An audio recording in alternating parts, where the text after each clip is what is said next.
Um, Your Excellencies, the ambassadors and high commissioners, it's okay. My colleagues in the People's Coalition, invited guests, ladies and gentlemen, this is meant to be a stress-free occasion. So just shake around and say, this is no serious business. And just greet the person next to you, because I think you should. If there's somebody you don't know, please don't leave. Your Excellency, the Australian High Commissioner just met Philip Kisia and Dr. Farouk Chowdhury, my friend, the High Commissioner of Cyprus, call it Kypros. I greeted him, Kalispera. That's like my second country, and thank you, Your Eminence, for coming. Thank you all. These are my reflections. Of course, they can't be exhaustive.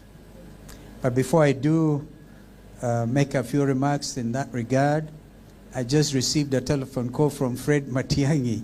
He was supposed to be here, and our brother Senator Richard Onyonka, are you still there? Senator Richard, he's right there. Please come so people see this tall, kissy man. There's something trending in the social media.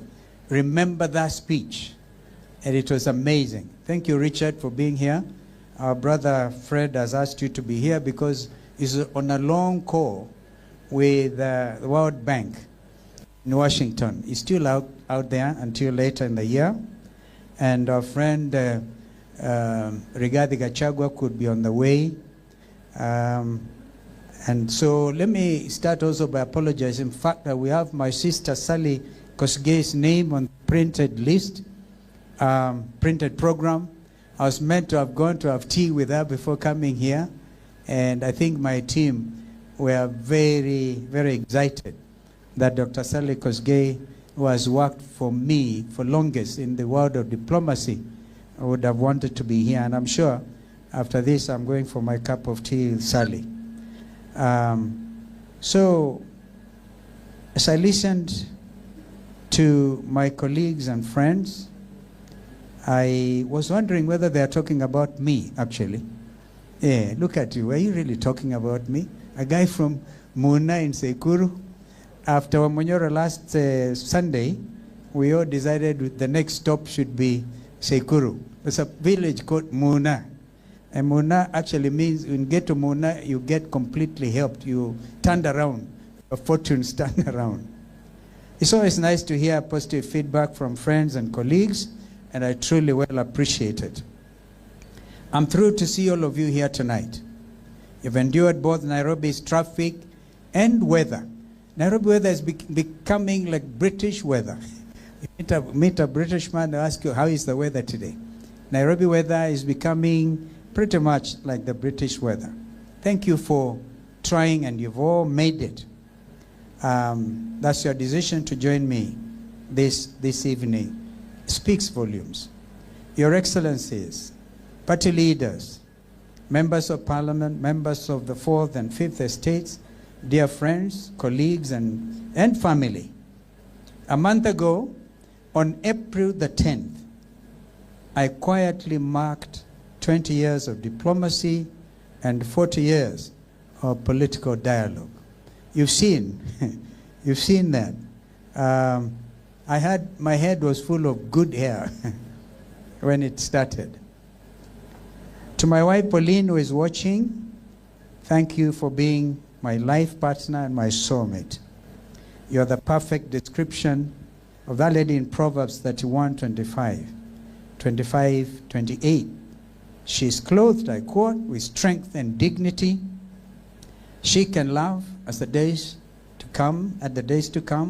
She speaks with wisdom, and faithful instruction is on her tongue. She watches over the affairs of her household and does not eat the bread of idleness. My wife Pauline, those of you know, have been really hard working at the central bank for so many years. She's now retired, but she makes sure, even from our sick bed, the young ones behave. I'll very shortly point out some of them to you. to you guys present, my sons and my daughters, Kennedy and Doreen. Where are you? Kennedy and Doreen are out there. All right. Kevin, is Kevin in the house? We're supposed to get here. He has a big day on Saturday. He's getting wedded to Sharon. Not Victor, Victor Swanya Sharon got married. But to Sharon. My daughter Damari and my son Martin. I don't know whether they are here. They must be trying to get here. Some of you remember that Damari got married in December to that wonderful young man from Kirinyaga, Martin Nyaga. And Klein, who has been jumping around here. Klein Mairu. Where's Klein? Yep. You know, Klein, I want to say this, as I said before, I went to Parliament a bachelor. And I had a very, very difficult decision to make because I wanted to get married very quickly in 85. My sister, when I appeared before you, I looked timid. I'm not quite sure whether I was married yet because I was not in Parliament. I was still a bachelor. So these young people have known just a political father. But balancing these things can be very difficult. When I made the decision to join elective politics 40 years ago, as I mentioned, it was not even 40 years because I lost in 1983 at the snap election, as you may have seen. And people thought I was like a mad young man. But then I'm reminded of the TikTok conversation we had a few days ago. If you hear somebody, a man or woman, saying, I'm not mad, please notice those are the first signs of mental illness. My armor at the time consisted of God's cloak, a law degree, my soon-to-be wife and life partner Pauline, and a burning desire to accomplish something worthwhile for my people. I stress my people because my world then was people of Kitui North. The previous speakers, as well as the documentary, have highlighted many facets of my diplomatic experience and political discussion. As a result, I will not belabor them any further. Nonetheless, I would like to thank everyone whose faith and conviction in my abilities propelled me to this incredible position. I will always be grateful for the privilege to serve for 28 years as Member of Parliament of Kitui North, as it then was, and Mwingi North, the longest serving after Presidents Daniel Arap Moi and Mwai Kibaki, as Minister in 5 substantial decades, as an Assistant Minister under the guidance of 2 great servants of our Republic, the late Honorable Ken Matiba and the late Honorable Justice Oletipis. As the youngest Deputy Speaker in Parliament, and of course subsequently, as we all know, as the 10th Vice President of our country. Your Excellencies, friends of Kenya, colleagues, the 4th and 5th estates, Kenya is currently at a crossroads, much like it was 5 years ago when I was first elected to Parliament. 40 years ago, I beg your pardon, when the repeal of Section 2A of the then existing Constitution of Kenya brought about a multi-party democracy. In 2002, when the NARC wave swept the ruling party, and the mother has just pointed out, I was the longest organizing secretary of KANU for 12 years. I wish my brother Gideon Moi was here. I don't think he was, he must have been a toddler. From 59 years of power. KANU was in power for 59 years. And the late President Kibaki famously was quoted as saying, bringing down KANU was like cutting the famous Kikuyu Mugumo tree with a razor blade. It can't happen. But it happened. And in 2000, when that happened, Kenyans were regarded as the most optimistic people in the world. And in 2008, when the violence following the 2007 election set off the most difficult events in post-independence Kenya, destabilizing and bringing to a standstill a nation state known until then as the oasis of peace in a turbulent region. Then diplomatic tact was required by the local and international political players of the times to get Kenya back on its track to its long visioned path to socio-economic prosperity, free from hunger and disease. Our sister Mother Karua again was there with a Kofi Annan-led peace process. The same is required, I dare say, now more than ever before. On June 25th, a day I call J25, Kenya's working class, young men and young women with pay stubs came to the streets in peaceful protest against the harsh Finance Bill 2024 and an impeached parliament. Actually, they did impeach the parliament. Kenya's youth are particularly concerned about the ruling elite's excesses, which included poor administration marked by tribalism, by nepotism, and rampant corruption.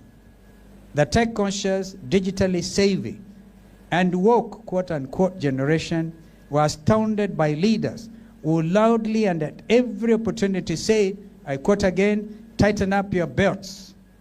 Kenya's coffers are empty, end of quote. While posting outrageously opulent lifestyles on social media and accruing more frequent flyer miles than road trips to their constituents.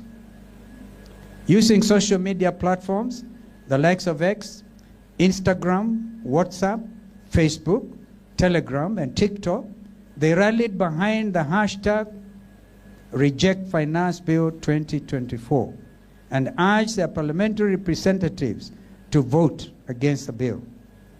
It is my opinion that this tech-savvy and socially conscious youth irrevocably transformed the political, socio-economic discussion in our country forever. Their diplomatic tact of actively exercising their constitutional rights, specifically Articles 1 and 37 of Kenya's Constitution, that is, and I want to quote under Article 1, Sub-Article 1, which states all sovereign power belongs to the people of Kenya and shall be exercised only in accordance with this Constitution, end of quote. And subsection 2 states that the people may exercise their sovereign power either directly or through their democratically elected representatives, end of quote.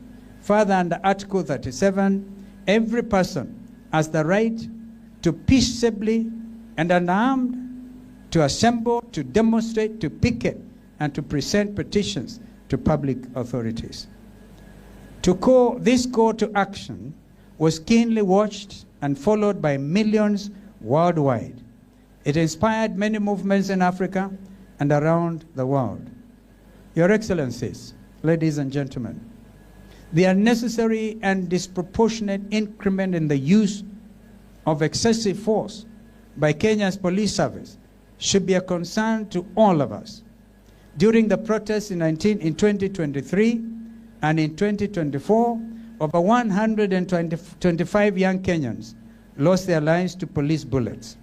Up to date, no security officer has been charged and or prosecuted. The victims' families are yet to receive any form of justice. There is also a sharp increase in kidnappings and abductions. The brother, the Speaker, J.B. Muturi, and immediate former Minister for Public Service, Attorney General, a distinguished Kenyan, had to shout so that his dear son could be released. He kept on asking, how about those parents who were not as fortunate as he was? And their kids are still missing, some of them, even as we speak today. That 4 young men could be tracked just a few days ago and taken into custody by the security services because of the BBC Africa Eye documentary, Blood Parliament, clearly demonstrates increased authoritarianism in this country against anyone deemed to have a different view, regardless of age. I urge the international community, and I want to use the plural here, we urge the international community here represented, who honor their values and commitment to the promotion of universal respect for and observance of human rights and fundamental freedoms, as stated in the preamble to the UN Declaration of Human Rights, to join us in condemning these acts and demanding an immediate cessation of human rights abuses and systemic oppression. Your Excellencies, friends of Kenya, and members of the media, the reconstruction of the Independent Electoral Boundaries Commission, IBC, is another major point of concern to us as the loyal opposition. The people. On Christmas Eve 1953, in the quiet heart of Taikuru, Mwingi in eastern Kenya, a boy was born. Which was responsible for recruiting candidates for the positions of chairperson